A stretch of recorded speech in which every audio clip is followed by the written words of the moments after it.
Welcome to our channel. Today we how to register with Roofstock for rental property listings, beginner guide step by step clearly. Visit the Roofstock website.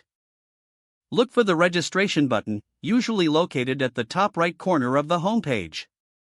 Click on the sign up option to start the registration process.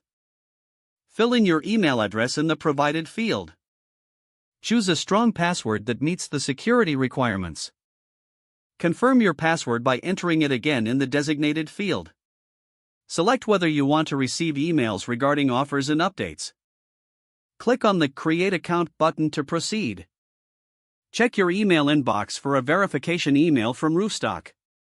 Open the verification email and click on the link provided to verify your account.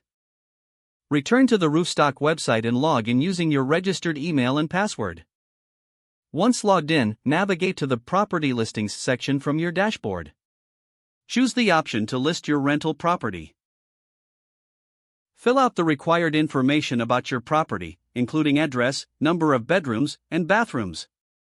Upload high-quality photos of your property to enhance your listing. Set a competitive rental price based on market research. Review all the details you've entered to ensure accuracy. Once satisfied, click on the Submit Listing button. Your rental property listing will now be live on Roofstock for potential tenants to view. Monitor your listing's performance through your account dashboard. Respond promptly to any inquiries from interested renters. If the page does not load, refresh the browser or try again in a private or incognito window. Make sure you are using the correct email address, then retype it carefully to avoid small typos. If your password is not accepted, use the reset option and create a new strong password you can remember. Check your spam folder for verification or security emails, then complete any requested confirmation steps.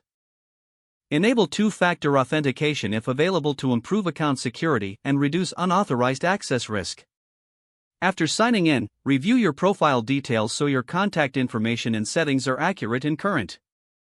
If you see an error message, note it down and try again after restarting your device and internet connection. Don't forget to like this video and subscribe to our channel for more step-by-step tech guides.